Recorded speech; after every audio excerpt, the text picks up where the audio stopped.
Haleluya, puji nama Tuhan, salam sejahtera di dalam kasih kita Tuhan Yesus Kristus, keluarga Jemaat GPD LSAD Magelang, salam jumpa lagi dalam Renungan 79. Mari bersama-sama kita akan belajar dan menikmati setiap kebenaran firman Tuhan, yang saat ini saya beri tema, janji bagi umat yang bertobat. Janji bagi umat yang bertobat. Kita akan melihat bersama-sama di dalam kitab Yeremia pasal 31 ayat 1. Yeremia 31 ayat 1, saya bacakan firman Tuhan. Pada waktu itu demikianlah firman Tuhan, aku akan menjadi Allah segala kaum keluarga Israel dan mereka akan menjadi umatku. Saya baca di dalam terjemahan bahasa Indonesia masa kini, dikatakan Tuhan berkata, akan tiba waktunya aku menjadi Allah semua suku Israel dan mereka menjadi umatku. Akan tiba waktunya. Ini merupakan janji Allah kepada umatnya yang bertobat dan kembali kepadanya. Umat Tuhan di sini menunjuk pada mereka yang ada dalam pembuangan, yang pada akhirnya menyesali setiap kesalahan, setiap dosa mereka kepada Tuhan. Kita lihat di dalam ayat 18 sampai ayat 19. Yeremia 31 ayat 18 dan ayat 19. Dikatakan, telah kudengar sungguh-sungguh Efraim meratap. Engkau telah menghajar aku dan aku telah menerima hajaran seperti anak lembu yang tidak terlatih. Bawalah aku kembali supaya aku berbalik, sebab engkaulah Tuhan Allahku. Sungguh sesudah aku berbalik aku menyesal, dan sesudah aku tahu akan diriku aku menepuk pinggang sebagai tanda berkabung. Aku merasa malu dan bernoda sebab aku menanggung aib masa mudaku. Saya baca di dalam terjemahan firman Allah yang hidup dikatakan seperti ini. Aku telah mendengar rintihan Efraim. Engkau telah menghukum aku dengan berat. Tetapi semuanya itu memang perlu bagiku. Seperti seekor sapi muda perlu dilatih untuk memikul kuk. Kembalikan aku kepadamu dan pulihkanlah aku karena hanya engkaulah Tuhan Allahku. Aku telah menyimpang dari Allah. Tetapi kemudian aku menyesal. Kupukuli dadaku atas kebodohanku. Aku sungguh-sungguh malu atas segala perbuatan yang kulakukan pada masa mudaku. Jadi Bapak, Ibu, dan Saudara yang diberkati Tuhan, kalau kita melihat dari ayat ini terlihat ada penyesalan yang dalam, yang menyadarkan mereka untuk bertobat dan kembali kepada Tuhan untuk menerima setiap janji Allah itu. Nah, kita lihat apa janji Tuhan bagi umat Tuhan, bagi mereka yang bertobat. Yang pertama, menerima kasih yang kekal. Di dalam ayat yang ketiga, Yeremia 31 ayat 3, dari jauh Tuhan menampakkan diri kepadanya, aku mengasihi engkau dengan kasih yang kekal, sebab itu aku melanjutkan kasih setiaku kepadamu. Kasih yang kekal adalah kasih yang terus berlanjut sampai selama-lamanya. Kasih ini hanya ada pada Tuhan dan Dia berikan kepada umatnya. Kasih yang kekal Allah dinyatakan dalam pengampunan dan pemulihan atas umatnya yang mau bertobat dan kembali kepadanya. Jadi kita lihat bahwa Tuhan mengampuni orang yang datang kepada Dia, yang bertobat, yang menyesali setiap perbuatannya yang jahat. Tuhan mengampuni dan Tuhan pulihkan keadaannya. Kalau kita lihat di sini, pemulihan ini berbicara tentang kejayaan dan kehormatan Israel. Di dalam ayat yang keempat-a dikatakan, aku akan membangun engkau kembali sehingga engkau dibangun, hai anak darah Israel. Dalam bahasa Indonesia masa kini dikatakan, bangsamu akan kujadikan jaya seperti dahulu. Jadi Tuhan akan mengembalikan keadaan mereka, menjadikan mereka jaya, menjadikan mereka sebagai bangsa yang kuat, yang dipulihkan oleh Tuhan. dan kejayaan serta kehormatan umatnya. Kita lihat ya, ini akan terlihat dari apa yang dijelaskan dalam ayat 4 sampai ayat yang ke-6. Yeremia 31 ayat 4, 5 dan ayat 6. Aku akan membangun engkau kembali sehingga engkau dibangun. Hai anak dari Israel, engkau akan menghiasi dirimu kembali dengan rebana dan akan tampil dalam tari-tarian orang yang bersukaria. Engkau akan membuat kebun anggur kembali di gunung-gunung Samaria. Ya, orang-orang yang membuatnya akan memetik hasilnya pula. Sungguh akan datang harinya bahwa para penjaga akan berseru di gunung Efraim, ayo, marilah kita naik ke Sion kepada Tuhan Allah kita. Jadi kita lihat kejayaan serta kehormatan umatnya itu terlihat. Yang pertama ya, dari ayat-ayat ini kita lihat yang pertama, ibadah yang disertai dengan musik dan rebana. Jadi Tuhan pulihkan keadaan itu. Seperti yang kita lihat di dalam Mazmur 150 ayat yang keempat dikatakan, pujilah dia dengan rebana dan tari-tarian. Pujilah dia dengan permainan kecapi dan seruling. Ibadah yang disertai dengan musik dan rebana itu akan kembali dilakukan oleh umat-umat Tuhan. Yang kedua, mereka akan menikmati hasil yang berlimpah dari tanah mereka tanpa ada yang mencuri dan merusaknya.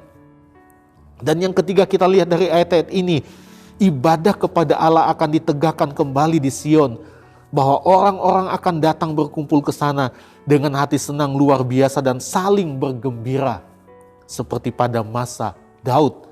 Dan itu tertulis dalam Mazmur 122 ayat 1. Aku bersuka cita ketika dikatakan orang kepadaku, marilah kita pergi ke rumah Tuhan. Ini akan dikembalikan ketika umat Tuhan dipulihkan oleh Tuhan. Mereka akan menikmati setiap janji ini ya, kasih yang kekal. Itu yang pertama. Dan yang kedua kita lihat dari janji yang mereka terima adalah menjadi anak kesayangan. Anak kesayangannya Tuhan. Di dalam ayat yang ke-20 Yeremia 31 ayat 20. Anak kesayangankah gerangan Efraim bagiku atau anak kesukaan? Sebab setiap kali aku menghardik dia, tak putus-putusnya aku terkenang kepadanya.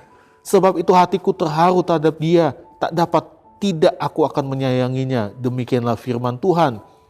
Sekali lagi saya baca di dalam terjemahan firman Allah yang hidup dikatakan, dan Tuhan menyahut, Efraim tetap anakku, anak kesayanganku. Walaupun aku harus menghukum dia, aku tetap mengasihi dia.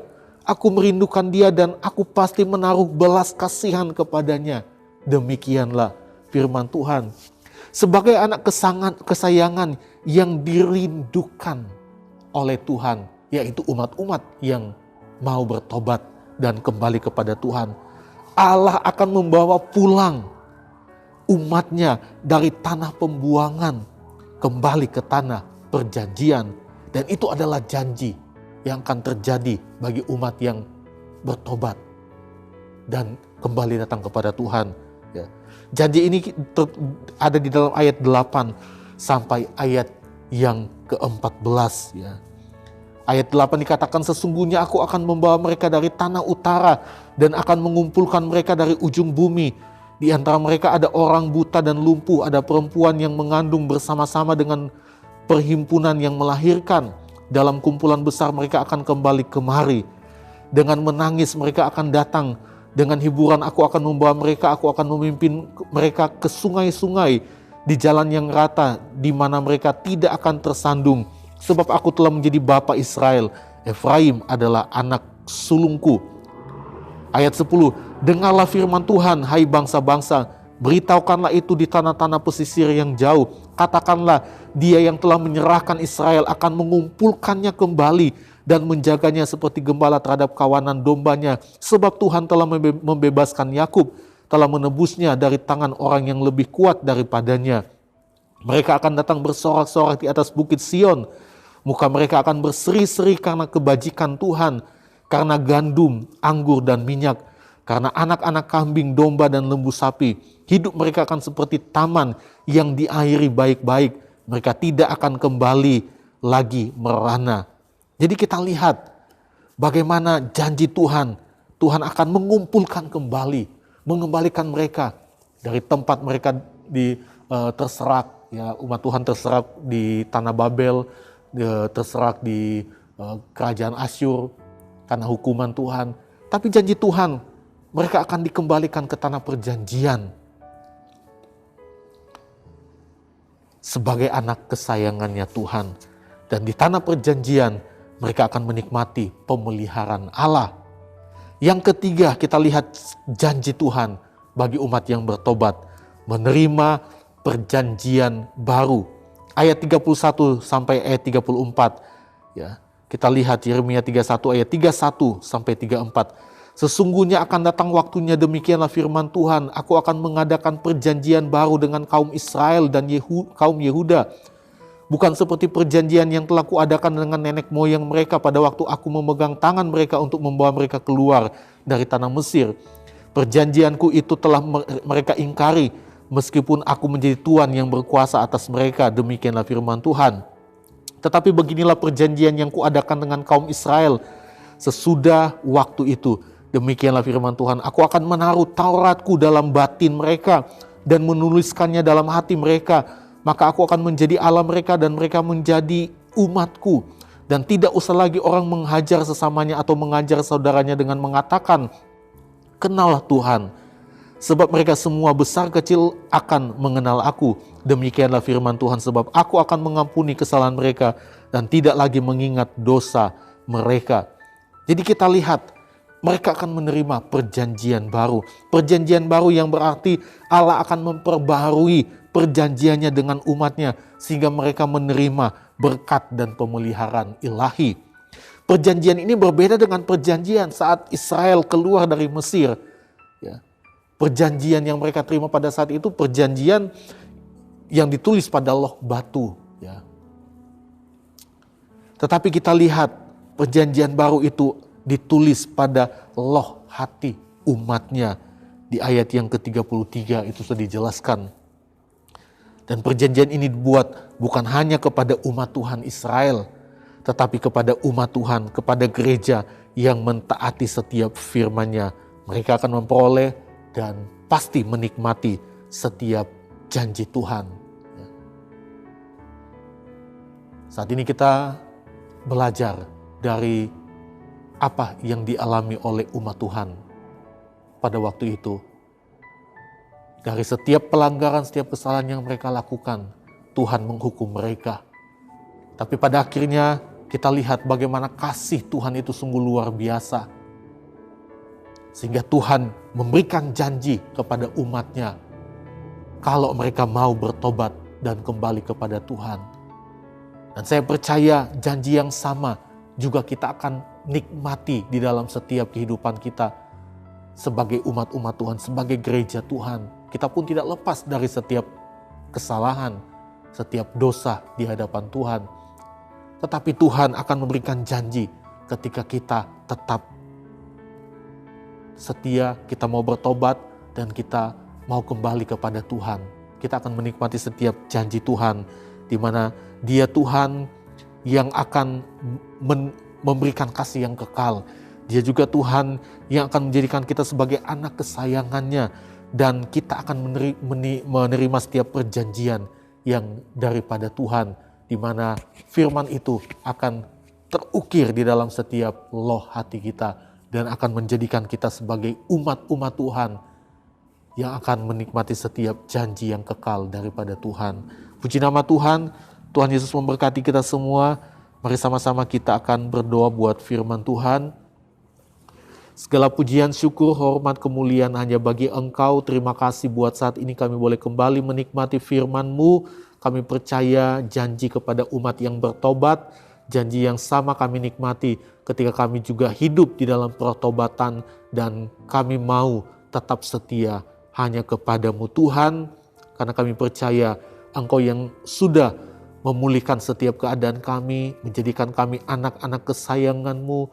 Bahkan kami percaya perjanjian yang kami terima, di mana kehidupan yang diberkati di dalam kekekalan bersama-sama dengan Tuhan. Terima kasih Bapa, terima kasih Tuhan Yesus. Ya Tuhan, tolonglah keluarga Jemaat GPD El Shaddai Magelang dapat saling menerima satu dengan yang lain, sama seperti Kristus juga menerima kami untuk kemuliaan Allah. Kami berdoa di dalam nama Tuhan Yesus Kristus. Haleluya. Amin.